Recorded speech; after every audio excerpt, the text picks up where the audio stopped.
So, Neil, 3 games in a week to start the season, this being the third of them, and the most important as well. Well, it's just great to have the fans back. I'm looking forward to listening to the noise that they're going to make. You know, I thought at Fulham they were outstanding, and I don't know how many thousands there were at Fulham. How many thousands? 1,600. Oh, nearly 2,000. It sounded like 20. So goodness knows what the stadium. I'm hoping it'll be rocking, and we're going to need that. We need a bit of help at the minute to get it in the goals. So I'm hoping the fans can, just give us that bit extra. Yeah, it does have the feel of a big occasion, doesn't it? First home games of the season usually are, but obviously this one's going to be special. Yeah, I think for myself, I've never seen a fan in here, so it'd be good not to hear Blackie behind me all the time moaning. That's what I'm looking forward to, and the referee won't hear everything I say, will he? So it could save you a bit of money, this. Yeah, it could, yeah. Yeah. About time. The game itself then, obviously, you changed things extensively on Wednesday night at Blackpool. I assume it'll be back to something more recognisable tomorrow. Well, we couldn't do anything else. At the moment, we can't afford a first-team player getting injured. It's as simple as that. We just haven't got enough bodies. So we are working really hard to get bodies in, but it looks like we're going to have to struggle through this week. And, every club have problems each week, and we're no different to anybody else. We've got one or two problems that we could do without, and we've just got to get on. So the other night I had to play the kids.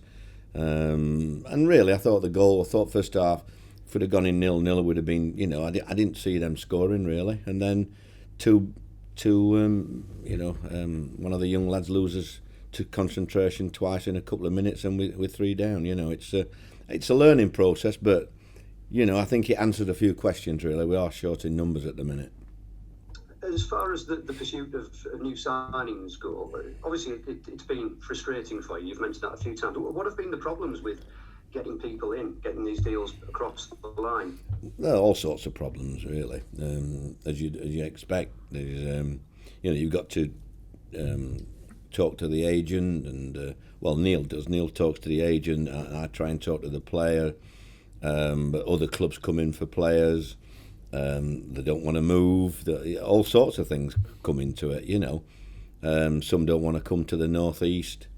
It varies really, but you just got to keep going. I think I've over the last 24 hours I've been a lot more confident in getting a couple in. Hopefully by next weekend. I can't see really getting it in before QPR, which is disappointing really. And Bristol tomorrow, I think they've got a great record against us from what I read. So we're up against it again, aren't we, tomorrow? But I'll conjure something up. I've got to, get over the disappointments of certain players not playing, etc., and get on with it. That's the way you like it, though, isn't it? Traditionally, the idea that your back's against the wall a bit. Yeah, and we've got to come up with a formula to try and give us a chance of winning the game. I haven't got a problem at the back or in midfield. It's just forwards really, trying to find a formula where we can create and score goals, which is not easy at the moment with the players we've got. We do need an input of that, and we are working. One or two things have cropped up in the last 48 hours, and I've spoke to a couple of players, and I'm quite optimistic really that we can get these done. Is Marcus Tavernier available to you tomorrow? Because obviously you were being very careful with him, and he had that introduction from the bench at Fulham. Is he going to be fit to play? Well, I'll know more in the next hour when we get on the training ground. So him and there's a couple of other lads that's had knocks as well, and we only had 8 lads training yesterday, which gives you some idea, doesn't it? It was a 4-a-side yesterday, so it's I can't see it. I think we'll have more than 8 players tomorrow, but it's hard work at the minute. And how much of that is down to what you might call traditional injuries, and how much of it is down to COVID and isolating and all that sort of thing? Well, we've no Tuba. Tuba's not ready yet. He's been out with 10 days nearly now. Hopefully he will come on the bench for Wednesday, because we've nothing else at the minute. I think Josh is doing really well, but it's not a time to really, the young lads should be coming as backup really. Same with Isaiah. He shouldn't be starting games. He should be coming on as a sub or what have you. But the times needs must really at times. We are really short at the minute, so everybody's mucking in. And what do you expect from Bristol City? Because they've struggled in recent years. They've had some good starts and struggled to maintain a playoff push. What do you expect from them this season? To be fair, I haven't got a clue, and I've got that many problems here. I don't worry about other teams at the minute. I let them worry about themselves, really. I look at other people's problems and I think you've got nothing. You don't know anything yet compared with mine. Well, good luck tomorrow. Thank you very much. Emily from Tyne Tees. Tyne Tees, where are you, Emily? I can't see her. Emily? No. Right, Mark. Hi. Yeah, oh, hang on, she's there. Just having trouble getting myself off mute there. Just a question across to you. It's the first game you mentioned there with having the crowd in for you, Neil. From your point of view, how much of a difference does that make to the team, especially when you're saying there, you've got players who perhaps haven't played a lot of games or started a lot of games. How much of a difference does that make to them being able to have the support of their fans behind them? I think it gives them an extra yard. It makes them quicker. I think the desires, I know it should be the same, but it isn't the same. It isn't the same when the crowds aren't in.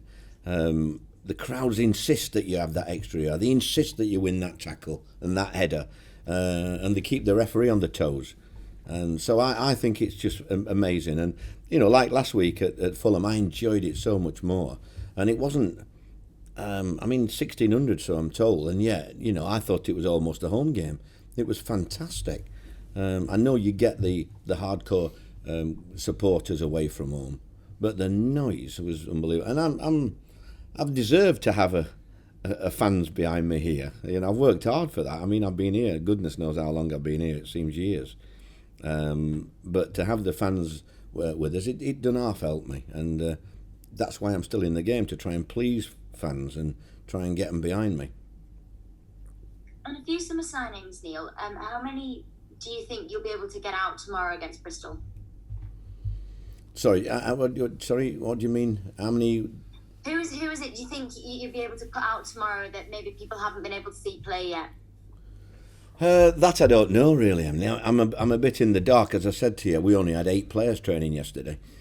Certain lads were advised to leave them out of the training by the medical department, so we did that. We took that on board, and at the moment I haven't got a clue who's going to be available and who isn't. And usually it's your best players that's not available. I've found out, but hopefully there'll be 1 or 2 nice things. But I can't tell you at the moment because I haven't got a clue. And the final question would be, on that point then, how much of a frustration is it from your point as a manager then, when you are struggling on who you'll have available, but obviously want to kick off the campaign as best as you can? Yeah, it is. It's really disappointing, really, isn't it? I don't like stood at Blackpool putting a team like that out, if I'm honest, but you have to do these things as a manager, and you have to take, when you see the fans that turned up at Blackpool were amazing, and thankfully they didn't get on the lads' back, even though we were losing. I thought they were good, really, and that's what I'm going to ask them. Try and be patient, because I am doing my best, and the players are. We need the full squad, and we need 1 or 2 additions, and so we've just got to hang in there at the moment for the next 2 or 3 games. We've got to try and get whatever we can out of these games, and look to increase the squad and quality of the squad. That's brilliant. Thanks very much. Thanks, Emily. Mark Tulip, BBC. Mark. Hi, mate. Hi, mate. Couple of weeks left of the transfer window. You've talked about a little bit of optimism of a couple of players perhaps in the next week or so. How concerned are you? Because we did see with the Blackpool game that strength in depth is an issue, didn't we? Absolutely, yeah. Without criticising too much, the goals conceded, would never have happened in the first team, really. So I think you've just got to bite your tongue, really. I've got to do the press, and I've got to be as good as I can and as positive as I can. But the other night it was difficult, because that was our backup squad, and that was Blackpool's backup squad, and they were a lot stronger than us on the night. So we've just got to, we've got to try and keep working hard to get 2 or 3 players in, and to give us a chance really, and also take a bit of pressure off these lads that have got slight knocks here and there, because it's nice for a manager to be able to rest a player here, bring somebody in, which we can't do at the moment. But we are working on that. Like I say, I'm optimistic that we've got a couple of good irons in the fire at the minute, which I'm hoping that can come off. Because obviously with league points now back up for grabs, you don't be having to rest your key players, wrap them in cotton wool too much in the season, do you? Well, I won't be resting and wrapping them in cotton wool. I'll either be playing them or they'll be out injured. There's no in between with me, I'm afraid, at the minute. If they're fit, they're playing. If they're not fit, they're not playing.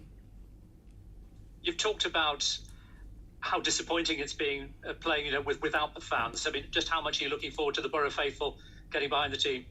Yeah, I am. I mean, it's always been a place rocking when I've come up in the past. I've always done well here as well. So I just want them to enjoy themselves and really be vociferous, get behind us and try and especially in this difficult moment at the moment, because we are in a difficult period with a lack of strikers, etc., and options off the bench. It's very difficult for us at the minute. So we need the fans to be our 12th man tomorrow. Nigel Pearson, have you two sort of come across each other quite a few times? Obviously a famous former Boro captain.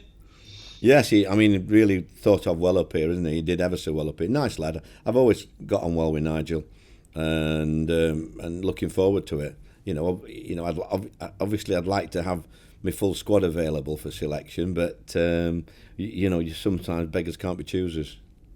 And you mentioned Bristol Stadium had a good record against Boro, but they're also a team that have had very good periods in a season, and perhaps just lose a bit of momentum at the end. But I mean, they do have good spells, don't they? Well, they've had a good squad for many years now. We always had some battles when I was at Cardiff, local derby and all that. So nothing changes really. I always get a good welcome down there from the fans. So I like all these games.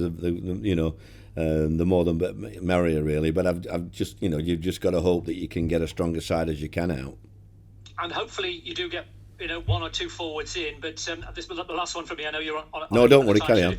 But George Saville, for instance, went to Millwall. He's the sort of player who was scoring goals from midfield. That's what you really need from your midfielders this year, isn't it? Yeah, I want Crooksy to do that. I mean, Crooksy's been an absolute gem for me. He's played everywhere, and he ended up trying to stop an international fullback last week, and somebody who Inter Milan are after, and he's marking him. Paul Warne, the Rotherham manager, said he texted him saying, "I'm only marking this bloody player who's going into Milan today." But you've got to do different jobs for me at the minute because we are short.